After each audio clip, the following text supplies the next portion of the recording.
Hi, hello, నమస్తే అందరికీ. Welcome to my channel ఘన స్టోరీస్ వరల్డ్. ఇక స్టోరీలోకి వెళ్ళిపోదాం. My bad boy episode 10. మా అత్తయ్య చూడకుండా నా నడుము గిల్లి అత్తయ్య వైపు వెళ్ళాడు రాక్షసుడు. వీడి 2 చేతులు విరిచేయాలి, అసలు కుదురుగా ఉండవు బాబుగారివి. నన్ను చూస్తే చాలు వాటికి బాగా దురదగా ఉంటుంది అనుకుంటా. అమ్మా, ఏం చేస్తున్నావు అని అడిగాడు అత్తయ్యని. ఇదిగో, నీ మరదలకి నూడిల్స్ కావాలంట, చేస్తున్నాను నాన్న అంది అత్తయ్య నవ్వుతూ. ఓకే అమ్మా, నేను ఫ్రెష్ అయి వస్తాను, నాకు కాఫీ పంపించు అని గురుడు పోతూ పోతూ ఓ లుక్కు పడేసి వెళ్ళాడు నాకు. ఇప్పుడు ఆ లుక్కుకి అర్థమేంటో మరి అనుకున్నాను. వేదు, రెడీ అయ్యింది, పదవే అంది అత్తయ్య. ఓకే అని నేను డైనింగ్ టేబుల్ దగ్గరికి నడిచాను.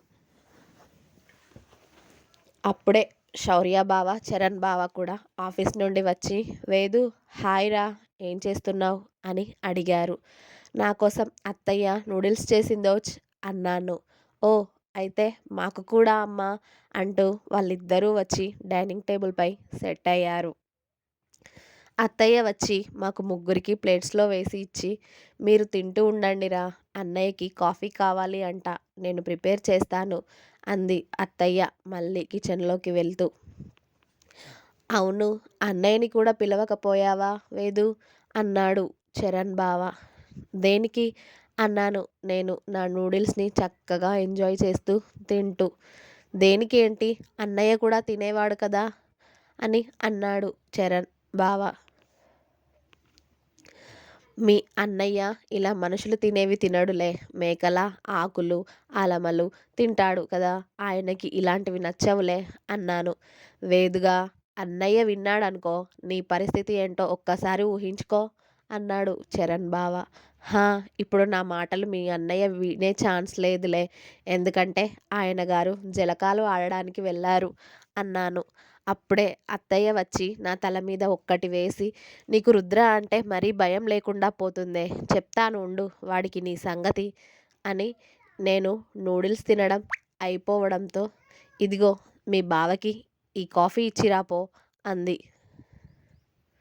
హా, నేను పోను, నువ్వే ఇచ్చుకోపో నీ కొడుకుకి, లేకపోతే మెయిడ్తో పంపు అన్నాను నేను. అరే మహానుభావుడు అప్పుడే మధ్యాహ్నం కిస్సు కిస్సు అని సావగొట్టాడు.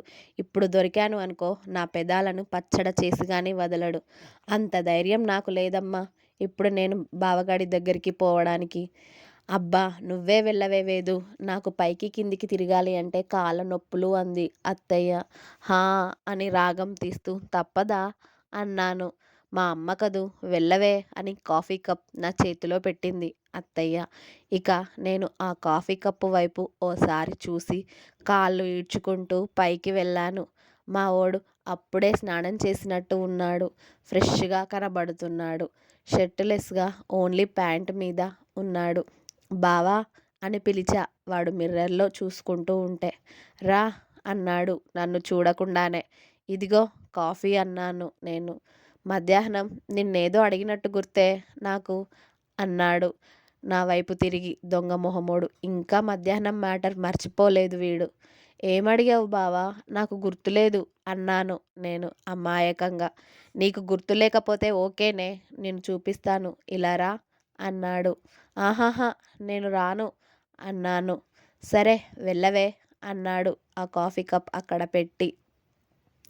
ఏంటి, వీడు నన్ను వెళ్ళమంటున్నాడా, ఇది కలా నిజమా అనుకొని నేను బిత్తర చూపులు చూస్తూ కాఫీ కప్పు టేబుల్ మీద పెట్టి వెళ్ళడానికి వెనకకి తిరిగాను. అయినా కూడా గురుడి నుండి నో రెస్పాన్స్. ఇదేంటి, వీడిలా నన్ను ఊరికే వెళ్ళమంటున్నాడు అనుకుని మెల్లిగా అడుగులు వేస్తూ ఉన్నాను డోర్ వైపు. ఒసే దొంగ మొహం, వేదా, వాడు వెళ్ళమన్నప్పుడు బయటికి వెళ్ళొచ్చు కదా, ఎందుకు నీకింత దూల, వాడితో గిల్లించుకొని నీ బాడీని అప్పడం చేసుకొనిదే నీకు కూడా నిద్ర పట్టేలా లేదు కదా, అనుభవించు అని నా అంతరాత్మ హెచ్చరించడంతో నేను డోర్ వైపు ఫాస్ట్గా వెళ్ళేసరికి డోర్ ఆటోమేటిక్గా లాక్ అయిపోయింది. ఇక అప్పుడు బిక్కమొహం వేసుకొని వెనక్కి తిరిగి వాడి వైపు చూశాను నా కింది పెదవిని ముందుకు పెట్టి. నిన్ను అంత ఈజీగా ఎలా వదిలేస్తా అనుకున్నావే అంటూ కాఫీ కప్ పట్టుకొని సిప్ చేస్తూ స్టైల్గా నన్ను చూశాడు. ప్లీజ్ బావా, నేను కిందికి వెళ్తాను, శౌర్య బావ నన్ను ఇప్పుడు బయటికి తీసుకువెళ్తా అన్నాడు అని చెప్పాను. నేను నేను తీసుకెళ్తా, రెడీ అవ్వు పో అన్నాడు. నిజంగానా అన్నాను నేను మెరిసే కళ్ళతో. హా, నిజమే. నువ్వు అడ్డమైన గడ్డి తినకుండా ఉంటే ఖచ్చితంగా తీసుకెళ్తాను. ఆ బయట ఏమీ అడగకూడదు నన్ను మరి అన్నాడు. వాడు అలా అనగానే నాకు గాలి తీసేసినట్టు అయిపోయింది. నేను అలా బయటికి వెళ్ళేదే సంతోషంగా నాకు నచ్చింది తిని ఎంజాయ్ చేయడానికి. ఇక ఇప్పుడు వీడితో వెళ్ళి ఏం లాభం అనుకున్నాను నా మనసులో. ఏం కొనివ్వవా నాకు అని అడిగాను చిన్నపిల్లలాగా బుంగమూతి పెట్టుకొని. మన రెస్టారెంట్కి మన రెస్టారెంట్కి వెళ్దామంటే ఓకే, అక్కడ నీకు నచ్చింది తినొచ్చు అన్నాడు సీరియస్గానే. అక్కడ నాకు నచ్చినవి ఉండాలి కదా, అవి ఉంటాయో లేదో అనుకుని సరే నేను రెడీ అయి వస్తాను అన్నాను. ఇలా రావే అని పిలిచాడు. హా, వీడికి మళ్ళీ ఏం పురుగు తిరిగిందో అని వెళ్ళి వాడి ముందు నిల్చున్నాను. అసలే చాలా కంట్రోల్ చేసుకుంటూ ఉన్నాను. నువ్వు వచ్చినప్పటి దగ్గర నుండి నువ్వు ఇంత క్యూట్గా ఫేస్ పెడితే ఎలానే కంట్రోల్ చేసుకోవడం నా వల్ల అవ్వడం లేదు కదా అని చప్పున నా పెదాల పైన ముద్దు పెట్టుకున్నాడు. హా, అనుకున్నా గురుడేంటి ఇంత సింపుల్గా నన్ను పంపిస్తున్నాడేంటి అనుకున్నా. వీడు నా పెదాల టేస్ట్ చూడందే వీడెక్కడ నన్ను వదులుతాడు. వాడికి ఇష్టమైనంతసేపు ముద్దు పెట్టుకొని షాపింగ్ అంతా కంప్లీట్ అయ్యిందా అని అడిగాడు. అసలు వాడి బర్త్డేకి నా షాపింగ్ ఎందుకో తిక్కలోడు. అసలు వీడు కొనుక్కున్నాడో లేదో అనుకొని నాది అయ్యింది కానీ నువ్వు కొనుక్కున్నావా బావా అని అడిగా. నాకు ఎప్పుడూ ఉంటాయి లేవే కొత్తవి, నీకు అలా కాదు కదా, అన్నీ మ్యాచింగ్ తీసుకోవాలి కదా, అందుకే అయిపోయాయా అని అడుగుతున్నా. రేపు వెళ్ళి బ్లౌజ్ స్టిచ్ చేపించుకోవాలి, అత్తయ్య రేపు తీసుకువెళ్తాను అంది అని చెప్పాను. అలాగే, మీరిద్దరే వెళ్ళకండి, శౌర్యని కానీ చరణ్ని కానీ తీసుకువెళ్ళండి సరేనా అన్నాడు. హా, అలాగే బావా, ఇక వెళ్ళనా మరి అని అడిగాను అమాయకంగా. హా, 10 మినిట్స్ టైం ఇస్తున్నా, త్వరగా రెడీ అయి నా ముందుండాలి, నేను కింద వెయిట్ చేస్తూ ఉంటాను అన్నాడు.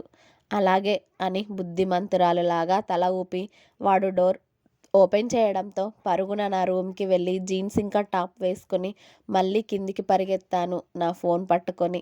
నన్ను చూసి శౌర్య బావ, చరణ్ బావ ఎటు వెళ్తున్నావు అని సైగలు చేశారు. మీ అన్నయ్యతో బయటికి వెళ్తున్నాను అన్నట్టు చెప్పాను నేను కూడా సైగలతోనే. ఏ సూపర్ అంటూ సైగలు చేసి ఇక వాళ్ళ అన్నయ్య వాళ్ళ వైపు చూడడంతో సైలెంట్ అయిపోయారు ఇద్దరు. అమ్మా, మేము బయటికి వెళ్తున్నాం, డిన్నర్ కూడా బయటే తినేసి వస్తామమ్మా అన్నాడు బావగాడు అత్తయ్యతో. అలాగే నాన్న అని నవ్వుతూ చెప్పింది మా అత్తయ్య. అప్పుడే మావయ్య ఇంట్లోకి వస్తూ హాయ్ రుద్ర, ఎక్కడికి వెళ్తున్నారు నాన్న అని అడిగారు బావగాడిని. దక్ష బయటికి తీసుకెళ్ళమంది నాన్న, అందుకే వెళ్తున్నాం అని చెప్పాడు. ఓ, ఓకే నాన్న, జాగ్రత్తగా వెళ్ళి రండి అని బాయ్ బంగారం అని చెప్పాడు మావయ్య నా తల మీద చేయి వేసి. ఓకే మావయ్య, నీకు చాక్లెట్ తీసుకొస్తాలే నేను వచ్చే అప్పుడు అని అందరికీ బాయ్ చెప్పేసి వెళ్ళి వాడు స్టార్ట్ చేసిన కారులో కూర్చున్నాను. ఎక్కడికి వెళ్దామే అని అడిగాడు డ్రైవ్ చేస్తూనే. నీ ఇష్టం బావా అని చెప్పాను నేను వాడిని చూస్తూ. ఓకే అంటూ ఇక వాడు సైలెంట్ అయిపోయాడు. ఎక్కడికి తీసుకెళ్తున్నాడో మహానుభావుడు, నేను వాడి ఇష్టమని చెప్పా అనుకుంటూ ఆలోచిస్తూ కూర్చున్నాను నేను. అలా ఒక అరగంట తర్వాత ఒక లోన్లీ ప్లేస్లోకి తీసుకువెళ్ళాడు. అక్కడ నుండి కాస్త లోపలికి 5 మినిట్స్ జర్నీ తర్వాత ఒక ఇల్లులాగా ఉంది. దూరం నుండే చూస్తున్నా నేను దాన్ని. బయట డిజైన్ మాత్రం అద్దిరిపోయింది. చాలా కాస్ట్లీ లుక్ ఉంది ఆ ఇల్లు మొత్తం. ఎవరిది బావా ఆ ఇల్లు అని అడిగాను. ఎవరిదో అయితే నిన్నెందుకు తీసుకొస్తానే ఇక్కడికి అని నన్నే ఎదురు అడిగాడు. ఏంటో వీడు ఒక్కదానికి తిన్నగా సమాధానం చెప్పడు అనుకుంటూ అక్కడికి వెళ్ళే వరకు వెయిట్ చేస్తూ ఉన్నా. అలా ఆ ఇల్లు దగ్గరికి రాగానే వాచ్మెన్ గేట్ ఓపెన్ చేయడంతో లోపలికి తీసుకువెళ్ళాడు కార్ని. నేను చుట్టూ చుట్టూ చూస్తూ ఉన్నాను. అసలు అక్కడ లేని చెట్టు అంటూ లేదు. అలా ఉంది. చుట్టూ గ్రీనరీ, పూల చెట్లు, పళ్ళ చెట్లు, ఇంకా రకరకాల మొక్కలు, పెద్ద పెద్ద చెట్లు కూడా అన్నీ ఉన్నాయి. చూస్తుంటే ఒక ఫామ్ హౌస్ లాగా ఉంది. అసలు ఎంత అద్భుతంగా ఉందో చెప్పడానికి కూడా నాకు మాటలు రావడం లేదు. అలా వాడు కారు ఆపగానే నేను ఫాస్ట్‌గా కారు దిగి ఆ చుట్టూ చూస్తూ ఆ హౌస్ పైన ఉన్న నేమ్ చూశాను. 'దక్షాస్ హౌస్' అని స్టైల్‌గా ఇంకా అందంగా ఇంగ్లీష్ అక్షరాలతో రాసి ఉంది. "ఇదేంటి బావా ఆ పేరు" అని కాస్త ఆశ్చర్యంగా అడిగాను నేను. "నీ పేరే కదే" అన్నాడు. "కానీ ఎలా?" అన్నాను నేను. "నేనే కట్టించాను గానీ తర్వాత షాకవుదువు గానీ రా ముందు లోపల చూద్దువు" అని నన్ను చెయ్యి పట్టి లోపలికి తీసుకువెళ్ళాడు. అనుకోకుండా ఇద్దరం కుడికాలు పెట్టే లోపలికి వెళ్ళాం. అసలు ఇల్లు అద్దంలా తళతళ మెరిసిపోతుంది. లోపల ఒక్కొక్క డిజైన్ ఫర్నిచర్, ప్రతి ఒక్క చిన్న వస్తువు కూడా యూనిక్‌గా ఉంది. అసలు ఎంత అందంగా ఉందో మాటల్లో చెప్పలేను నేను. నేను నా కళ్ళతో చుట్టూ చూస్తూ "చాలా అందంగా ఉంది బావ" అని చెప్పాను వాడికి. "నీకు నచ్చిందా?" అని అడిగాడు వాడు.